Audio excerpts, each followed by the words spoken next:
ketegangan antara orang tua dan anak itu vaksin. Iya. karena ini sudah agak landai ini COVID-nya kayak sudah mau berakhir. Oh enggak, itu belum tentu berakhir. Kita masih dalam situasi pandemi, jadi tetap kita harus mengontrol anak kita, diri kita sendiri, bergaul, bermain dengan siapa. Ya, terima kasih. Hari ini saya bicara dalam perspektif sebagai Komnas Perlindungan Anak. Komnas Perlindungan Anak. Aku jaga kau jaga saya. Mari Bapak Ibu, kita orang Papua, kita pergi ke gerai-gerai vaksinasi, kita vaksin dan jinggat. Di tahun 2022 kita juga bawa anak-anak kita untuk divaksin. Otomatis orang tua lah yang mengambil peran dalam sistem kegiatan belajar mengajar. Assalamualaikum warahmatullahi wabarakatuh. Selamat sore Pak Mace, Om Tanta, kakak adik semua. Kita ketemu lagi dalam podcast Kaki Tanah Papua. Sore ini kita akan berdiskusi, berbincang tentang dampak pandemi terhadap proses kegiatan belajar mengajar. Sore hari ini kita kedatangan dua narasumber, ya kan. Yang pertama Ketua Komisi Perlindungan Anak Provinsi Papua Barat yang juga sekaligus sebagai Ketua Komite SMPN 2 Manokwari. Yang satunya lagi kedatangan seorang ibu. Kenalan dulu dengan para narasumber kita. Siap. Ya. Iya, halo, selamat sore untuk kita semua. Ya, nama saya Napoleon Pardawel, Ketua Perlindungan Anak Provinsi Papua Barat. Dan sekarang ini juga seperti yang tadi disampaikan, saya juga Ketua Komite di SMP Negeri 2 Manokwari. Ya, narasumber berikutnya adalah Saya Aisyah, seorang ibu rumah tangga biasa dengan 4 orang anak kecil dan 2 orang anak saya sedang berada di usia sekolah SD tepatnya. Saya langsung ke Ibu aja, ini kayaknya menarik. Iya. Ibu Aisyah, kira-kira apa yang Ibu rasakan, yang Ibu lakukan ketika awal-awal pandemi ini masuk ke kota Manokwari ini? Baik. Awal-awal pandemi ya seperti ibu-ibu rumah tangga pada umumnya mungkin ya, merasa seperti ketakutan jangan sampai tertular kepada anak-anak kita. Kan masa-masa itu belum ada sistem daring ya. Iya. Sistem daring itu berlaku setelah bulan ketiga pandemi ya di Indonesia ya, mulai diliburkan. Nah kacau tuh awal-awal pertama tuh, kacau tuh karena 1 bulan itu nggak ada belajar sama sekali. Bu guru hanya menyampaikan, Bapak Ibu ada kondisi seperti ini, kami mohon kebijakannya karena memang situasinya seperti ini, jadi tolong anak-anak di rumah bisa diajari mungkin soal pembelajaran di sekolah ini. Kami wakilkan ke Bapak Ibu di rumah, soalnya karena masa pandemi ini membuat langkah kita tuh sempit, jadi kita tidak bisa bertatap muka dengan anak-anak. Otomatis orang tua lah yang mengambil peran dalam sistem kegiatan belajar mengajar di rumah. Supaya anak-anak tetap di rumah, ya kan, dibimbing, diajarin orang tua. Wah, luar biasa. Ya, nanti kita lanjut ini pasti seru. Iya, Kakak Napo, Om Napo. Secara garis besar ini Om Napo sebagai dari perspektifnya KPA, Komisi Perlindungan Anak. Kira-kira gambaran seperti apa, situasinya seperti apa saat awal-awal pandemi itu masuk ke kota Manokwari ini? Iya, terima kasih untuk waktu yang diberikan. Jujur ketika kita bicara tentang COVID-19 ini, yang menjadi persoalan secara global dunia, tetapi juga punya dampak yang besar di Indonesia dan khususnya di Manokwari. Dan tentu COVID ini memberikan beberapa kontribusi yang negatif seperti yang tadi disampaikan oleh Ibu tadi. Hampir semua lini terkena dampak. Apakah itu faktor pendidikan, kesehatan, pendidikan, juga anak yang hari ini kita bahas. Itu sebabnya kita juga melihat bahwa ketika kita bicara dalam konteks dampak ya, Iya. COVID itu di Manokwari hari ini, tentu ada dua hal. Yang pertama kita lihat pemerintah secara gencar terus melaksanakan vaksinasi dengan berbagai titik-titik tempat yang diharapkan dapat mendorong sebanyak-banyak mungkin Iya. masyarakat di Manokwari, juga termasuk anak, untuk bisa divaksinasi. Itu yang pertama. Yang kedua, tidak terlepas dari adanya hoaks yang muncul melalui media yang mengatakan bahwa kalau divaksin 2 tahun meninggal, ada dipasang chip dan sebagainya. Sehingga ini yang menjadi akumulasi persoalan mengapa masyarakat itu juga tidak mau divaksin. Itu salah satu. Nanti kita akan bahas lagi ke depan seperti apa. Tetapi menurut saya dua hal ini yang jujur ketika kita bicara terkait dengan COVID-19 ini, tentu dia berdampak secara politik, secara ekonomi, secara kesehatan, pendidikan, semua kena dampak. Dan itulah yang tadi baru disampaikan ke Ibu, tepatnya Ibu Aisyah kan tadi. Jadi awal-awal memang kacau ya, Iya. kacau, tidak orang tua, tidak anak, semua masih Betul bingung. sekali. Saya kembali ke Ibu, apakah ada kendala, Bu? Kendalanya itu bikin emosi naik turun ya. Seperti tanduk ini mau berdiri saja. Awal-awal memang sebenarnya pas ada penyampaian dari sekolah itu, awal-awal memang kita merasa bahagia ya, lega gitu. Oh, anak kita bisa ini nih di rumah ini kita bisa mengawasi 1 kali 24 jam mereka bergaul dengan siapa, mereka bermain kemana. Nah, setelah itu 1 bulan berlalu, oh, anak-anak sudah mulai bosan.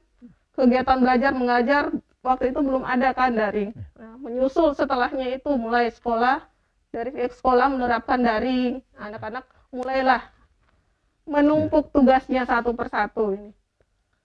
Kemudian waktu berlalu, seiring waktu berjalan itu mereka kebosanannya, mungkin namanya anak-anak ya, mulai merasa jenuh, bosan di rumah dan aktivitas yang sama setiap hari, dan setiap hari seperti itu. Tugas diberikan Bu Guru melalui handphone. Setelah itu kita sebagai orang tua, sebagai ibu harus menjelaskan seperti Bu Guru menjelaskan ke anak-anak kita. Nah, kendalanya mungkin kalau menurut saya kendalanya tuh pada saat kita tidak pernah, istilahnya mungkin kalau dalam satu acara kita tidak pernah di briefing. Terus kita harus melalui acara itu dengan tidak tahu apa-apa gitu loh. Nah, materinya seperti apa kita harus mengulas lagi. Sementara sebagai ibu rumah tangga, kewajiban kita itu bukan hanya itu. Biasanya kalau dibantu guru di sekolah, kita di rumah hanya mengingatkan, nak, mungkin ada PR dari sekolah, ayo kita kerjakan sama-sama. Nah, kalau dengan sistem daring, kita sebagai orang tua ini harus peka. Kita harus ambil peran, harus turut aktif dalam mensukseskan pelajaran, kegiatan belajar mengajar secara daring ini. Nah, disitulah stresnya mulai muncul mungkin. Ini mungkin hampir semua ibu rumah tangga, bapak rumah tangga mengalami hal yang sama. Stresnya mulai muncul di situ. Apalagi ini ada HP kan, wah, betul. makanan ini buat anak-anak nih HP ini. Saya ke Kakak Napo lagi. Kakak Napo seperti. Nah, ini saya berbicara tentang psikologi anak, Kakak Napo. Apakah pemberlakuan kelompok KBM secara daring ini apakah berdampak terhadap psikologi anak-anak kita? Ya, pertanyaan yang luar biasa bagus sekali. Kalau bicara dari perspektif psikologi anak, itu betul dia punya dampak yang besar. Bayangkan saja kelas 7 atau kita bilang kelas 1 SMP itu, di tengah fase pandemik ini tiba-tiba diantar sama orang tua yang mendaftar, terus orang tua yang semua mengurusi administrasinya, anaknya hanya di rumah saja. Betul. Iya. Itu kejadian. Ya. Betul. Bayangkan anak harus pindah dari SD ke SMP.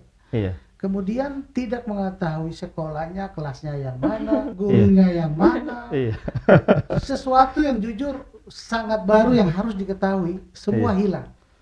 Semua tidak didapati di sana. Nah, secara psikologi, jujur anak ingin mengetahui ketika, waduh, semacam kebanggaan ya. Iya. Dari SD tiba-tiba udah ada di SMP. Teman-teman Ya, baru. teman-teman baru, Ya. banyak kawan, teman. Iya. Tapi itu tidak Iya. berdampak di sana. Iya. Dan hampir 6 bulan, 7 bulan sesudah ada di SMP, mereka juga tidak melakukan aktivitas belajar mengajar, apalagi yang tadi Ibu bilang toh belajar daring.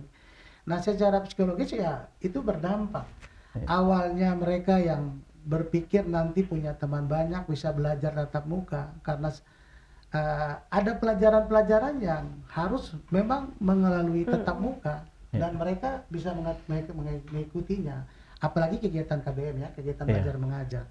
Nah, jadi betul ketika kita bicara tentang dampak daripada secara psikologis terhadap anak, memang dia punya dampak yang besar.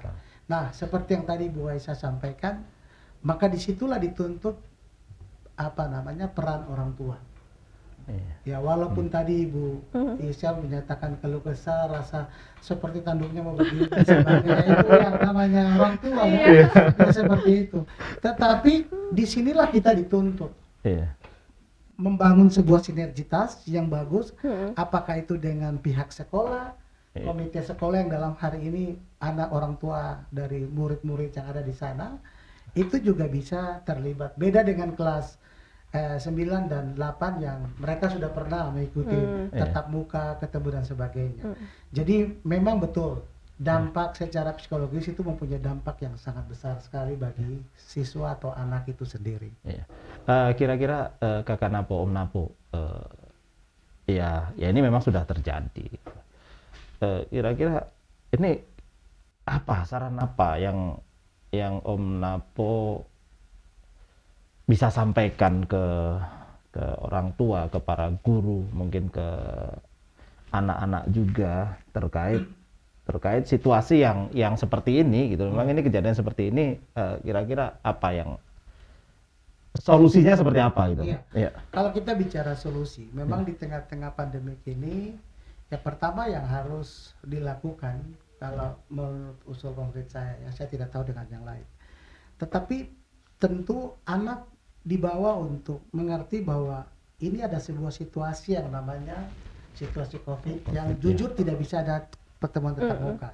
Artinya kebiasaan yang awal yang di SD lalu atau di SMP lalu yang sebelum ada COVID, mereka bisa bercanda, bertatap muka, berinteraksi sosial dengan teman-teman itu tidak ada selama fase COVID itu sendiri. Nah, maka pertama yang harus didorong oleh kita orang tua terhadap anak adalah bagaimana dia mengerti dan memahami situasi hari ini. Artinya suka tidak suka, mau tidak mau, bahwa yang namanya pendekatan daring dan luring itu harus dilalui. Karena pemerintah merasa bahwa ini sebuah pendekatan yang hari ini masih tepat bisa digunakan, terlepas dari tatap muka. Jadi yang pertama melalui sebuah pendekatan. Nah, ada kendalanya juga. Selama ini kita tahu bahwa anak-anak kita ini suka dengan gadget atau dengan HP ini, lebih suka bermain Android, betul. Suka dengan game dan sebagainya. Tetapi kita dipaksa, dituntut oleh orang tua untuk menggiring atau memperkenalkan bahwa ini loh bukan untuk bermain game saja. Momentum ini harus dipakai juga untuk belajar. Betul. Nah, seperti itu.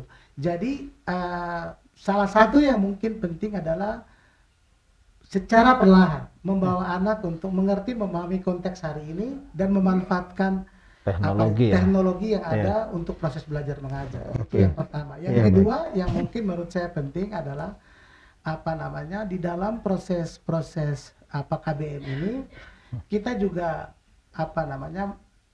melakukan komunikasi orang tua terhadap pihak sekolah. Komunikasi ini penting supaya ada perkembangan situasi yang terkait dengan perkembangan anak. Kita orang tua tahu apa yang disampaikan oleh pihak sekolah. Tetapi juga yang penting adalah ada perkembangan progres di tengah-tengah pandemik ini yang berdampak positif yang baik terhadap anak. Saya pikir ini dua hal yang ingin saya sampaikan.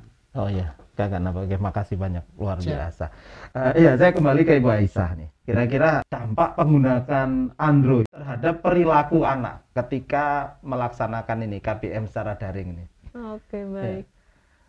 Kalau hampir 2 tahun berlalu ya, Iya. sistem KBM ini, dan sekarang sudah dimulai lagi, seperti ada beberapa sekolah yang sudah menerapkan kegiatan tatap muka, tapi mungkin waktunya dikurangi Iya. dan dibagi kelompok per kelompok gitu dalam satu kelas. Nah, kalau dari dampak penggunaan Android selama kegiatan belajar mengajar ini, saya rasa banyak ya dampak, terutama ke negatifnya dulu ya.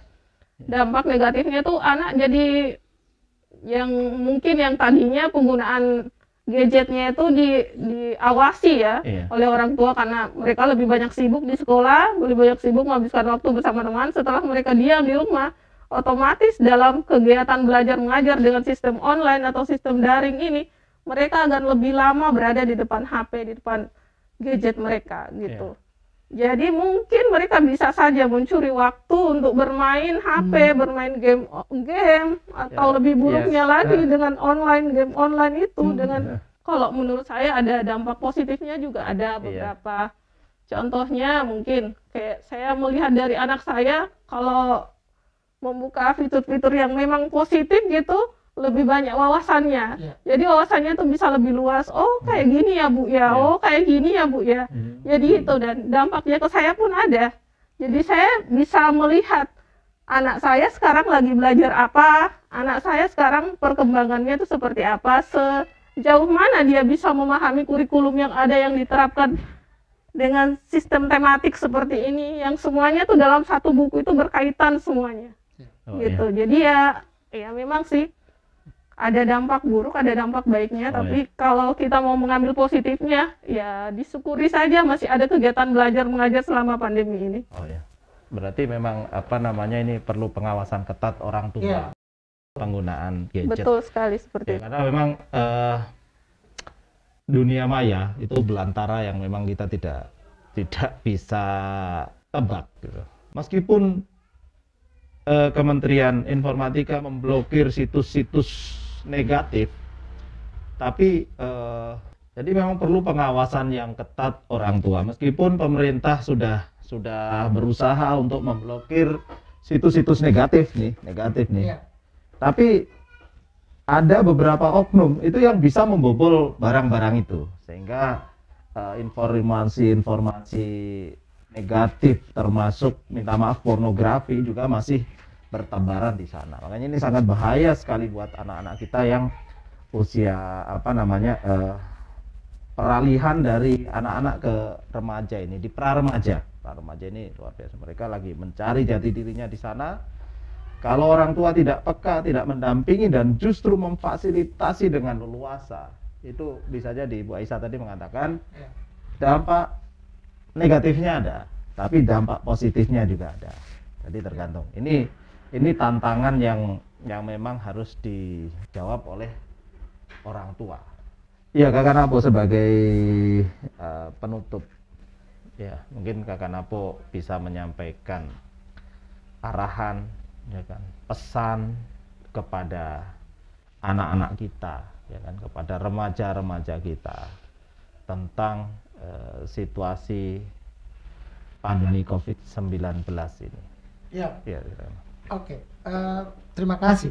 Dalam hal yang saya ingin sampaikan di sore hari ini terkait dengan COVID-19 dan tadi disinggung Mas Toto terkait dengan varian-varian baru yang akan datang yang kita tidak tahu.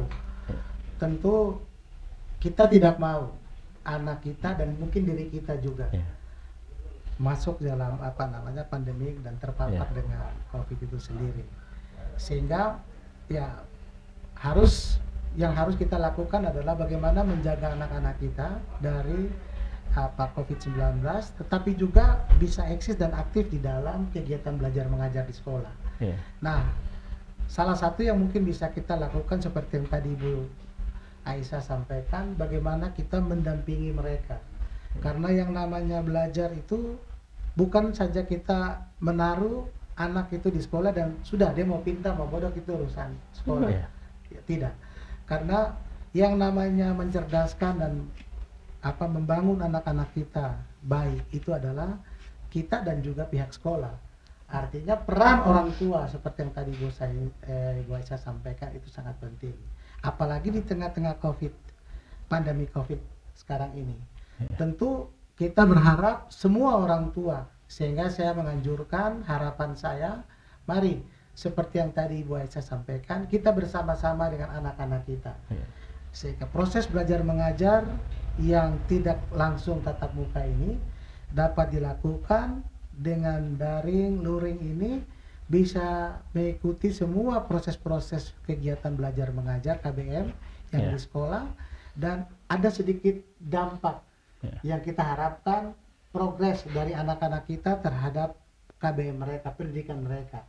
Ya, dengan membuat tugas, mengumpulkan tugas, walaupun kemudian itu dilakukan sebentar saja dan mengantar ke sekolah. Yang penting adalah sebagai orang tua bagaimana kita berperan mendampingi anak-anak kita di dalam proses pendidikan di era pandemi COVID itu sendiri. Itu yang mungkin saya ingin sampaikan. Oh iya, Kakak Napo. Terakhir Kakak Napo, mungkin pesan-pesan tentang protokol kesehatan ke adik-adik kita, ke remaja dan anak-anak yang ada di luar sana. Sebagai bapaknya Komisi Perlindungan Anak Papua Barat nih, apa yang mau disampaikan tentang prokes kepada adik-adik sana ya? Iya, ketika kita bicara tentang COVID ini dan program yang dilaksanakan oleh pemerintah melalui vaksin, bahwa yang namanya COVID itu bukan rentan terhadap orang besar, orang dewasa aja ya, tetapi anak-anak itu juga masuk dalam kondisi atau konteks yang sangat rentan ya. Bahwa kita harus terus sampai kapanpun mensosialisasikan, menyampaikan melalui posket-posket seperti begini. Kita ingin menyampaikan kepada semua warga masyarakat di Papua Barat, khususnya di Manokwari yang adalah rumah kita, mengajak semua pihak, mengajak semua orang tua dan menghimbau kepada pihak sekolah, pemerintah, mari kita bersama-sama dengan membangun sinergitas bersama. Karena COVID tidak bisa dilawan dengan sekelompok orang, pemerintah saja, tapi secara bersama-sama kita bangun sinergitas, kita berkumpul bersama dan siap untuk memerangi. Ya salah satunya mengajak warga kita, anak-anak kita untuk vaksin. Ini untuk mengajak masyarakat untuk jangan terprovokasi dengan berita-berita hoax. Oh kalau pasang chip nanti, kalau ikut vaksin nanti pasang chip 2 tahun meninggal. Berarti kita meninggal semua yang udah vaksin duluan. Kan dari awal Kakak Napo dan teman-teman dari awal divaksin. Harusnya saya sudah meninggal sudah 2 tahun ini. Jadi inilah lawan kita. Ya, secara bersama-sama mari kita menginformasikan, mengedukasikan kepada setiap warga masyarakat yang ada di kota kita, Kota Manokwari ini, untuk mengajak bersama-sama untuk ayo mari kita sama-sama vaksin, mari datang ke gerai-gerai yang sudah tersedia untuk divaksin, dan juga ingat bahwa sekarang sudah ada vaksin untuk anak-anak ya. Nah, mulai awal tahun ini. Iya, anak-anak saya juga seberapa yang SMA, SMP sudah yang SD yang mungkin tahun ini baru keluar ya. Harapan itu juga bagian dari sosialisasi kita kepada orang tua untuk jangan percaya dengan berita hoax. Supaya kita tetap mendukung program pemerintah supaya seperti yang tadi disampaikan 70% warga yang sudah tervaksin. Harapan kita di tahun 2022 ini lebih maju lagi, lebih banyak lagi warga yang divaksin. Dan ingat, prokes kesehatan, pakai masker, cuci tangan, jaga jarak adalah hal yang penting dilakukan walaupun kita sudah vaksin. Saya pikir ini harapan dari kita semua warga di Kota Manokwari, dan terlebih bagaimana memberikan ruang dan kesempatan bagi anak-anak kita untuk tahun 2022 ini. Kita ajak mereka ke gerai vaksin untuk mereka juga divaksin, karena vaksin itu halal, gratis dan sangat baik untuk manusia. Dan salah satu syarat untuk bisa melakukan pembelajaran tatap muka siswanya vaksin ini ya. Tadi Bu Aisyah. Jadi saya lihat sudah beberapa sekolah yang seminggu ada 1 atau 2 kali, tapi dibagi misalnya kelas 7 2 hari lagi kelas 8, 1 hari lagi kelas 9. Iya. Nah, harapan kita ke depan di bidang pendidikan dengan vaksin yang sudah dilakukan, ya aktivitas kegiatan pendidikan dapat berjalan dengan baik. Oke, baik. Terima kasih Om Nafo. Ya, Siap. baik.